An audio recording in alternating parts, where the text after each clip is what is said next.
Morning students, अपनी पिछली class में हमने पंचमः पाठः कुटुंबानुरक्ति के अभ्यास के प्रश्नों को देखा। अब चलिए हम इसके रिक्त स्थानों की पूर्ति कर लेते हैं। तो पहला है आपका पति मातृ धर्मिणी। तो इसमें आपका पहला आंसर आएगा पतिव्रतेति नाम।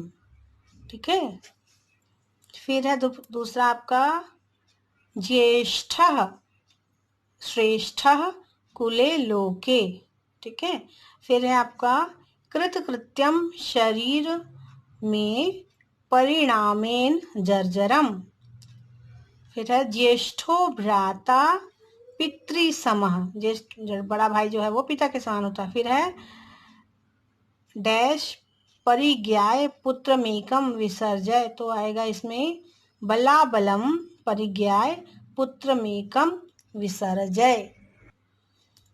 अगला है आपका यथा योग्यम योजयत। तो पहला द्विज श्रेष्ठ में आएगा वृद्धः पुरुषादः घटोत्कचः। फिर निर्वेदत प्रत्यार्थिनी में आएगा आपका प्रार्थना। फिर जर्जरम शरीरम ज्येष्ठ पितृसमः। फिर आएगा अगला प्रश्न है आपका शुद्ध वाक्यानां समक्षम आम अशुद्ध वाक्यानां समक्षम न इति लिखत। तो पहला घटोत्कचः जनन्या आज्ञप्तः। तो इसमें सही है क्योंकि घटोत्कच को अपनी आज्ञा से, अपनी माँ की आज्ञा से वहाँ आया हुआ था। फिर है किम हम ब्राह्मणः इति प्रथमा पुत्र कथयति। तो ये ना आएगा क्योंकि ऐसा तो ब्राह्मण वृद्ध ब्राह्मण ने कहा था। फिर है कुल लोके च अनुजा श्रेष्ठः भवति। तो ये भी रॉन्ग है क्योंकि इसमें तो अनुज नहीं, सबसे जो बड़ा ज्येष्ठ होता है वह श्रेष्ठ होता है। ज्येष्ठो भ्राता पितृसमः इति ब्रह्मवादिभिः कथिति। तो ये भी सही है, तो आम आएगा। फिर ब्राह्मणी पति माता धर्मिणी आसीत। तो ये भी सही है, इसलिए इसमें आम आएगा। फिर है आपका अगला प्रश्न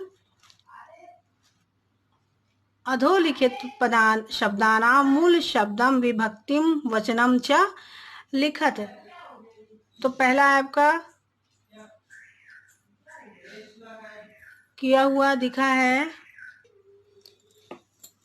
तो इसमें आपको पहला किया हुआ है शरीरेण का मूल शब्द शरीर है, विभक्ति तृतीया विभक्ति और वचन एक वचनम। फिर वैसे ही आपका गुरु नाम है तो इसका मूल शब्द है गुरु और तृतीया विभक्ति है षष्ठी और यह है बहुवचन। फिर है तया, तया का मूल शब्द है तत् और तृतीया विभक्ति एक वचन। फिर है आपका पत्न्या का मूल शब्द है पत्नी, तृतीया विभक्ति एक वचन। फिर है भवंतम, इसका मूल शब्द है भवत और द्वितीय विभक्ति एक वचन। फिर है पितृणाम, तो इसका मूल शब्द है पितृ और षष्ठी विभक्ति और बहुवचन। इसी तरह से आगे का आपका प्रश्न है निम्नलिखित क्रियापदानाम धातुम लंकारम पुरुषम वचनम च लिखत। तो इसमें क्रियापद धातु लकारः पुरुषः और वचनम लिखा हुआ है। तो इसका पहला है, इसमें पहले किया हुआ है इच्छसी का इच्छ धातु, फिर लकार है लट लकार, फिर पुरुष मध्यम पुरुष और एक वचन।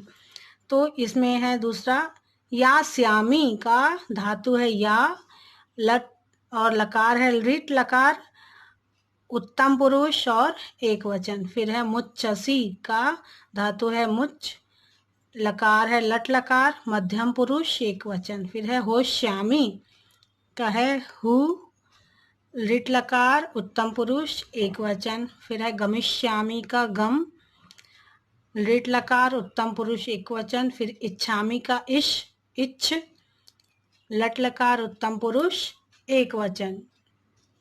फिर है आपका नवा प्रश्न उदाहरणानुसारम पदानाम धातुम प्रत्ययम च पृथक कुरुत। तो जैसे कि क्या हुआ है पहला कथितः का कथ धन ता प्रत्यय है इसका। फिर है मोक्तुम का मुच्च धन तुमुन प्रत्यय, दत्वा का द धन त्वा, फिर है परिज्ञाय का परि धन ज्ञा धन ल्यप, फिर कर्तुम का क्री धन तुमुन प्रत्यय, फिर आनेतव्य का आ धन नी धन तव्यत, फिर है आपका प्रतिग्रह प्रति धन गृह धन ल्यप प्रत्यय, फिर है आपका आगे प्रश्न 10वां है अधोलिखित पदानाम विग्रहम कृत्वा समासानाम लिखत। तो पहला है आपका ज्येष्ठ पुत्र, पुत्राणाम ज्येष्ठ, यह षष्ठी तत्पुरुष, फिर है अब्राह्मणः न ब्राह्मणः, यह है आपका नय तत्पुरुष, फिर आपका द्विज श्रेष्ठ, द्विजानाम श्रेष्ठ, यह है षष्ठी तत्पुरुष, फिर है आपका कृत कृत्यम येन सह, यह है बहुब्रीहि समास, फिर है प्राण रक्षणम प्राणाय रक्षणम, चतुर्थी तत्पुरुष। ठीक है, तो ये सब आप अपनी नोटबुक में कर लेंगे। अब हम अगली क्लास में मिलेंगे, तब तक के लिए बाय।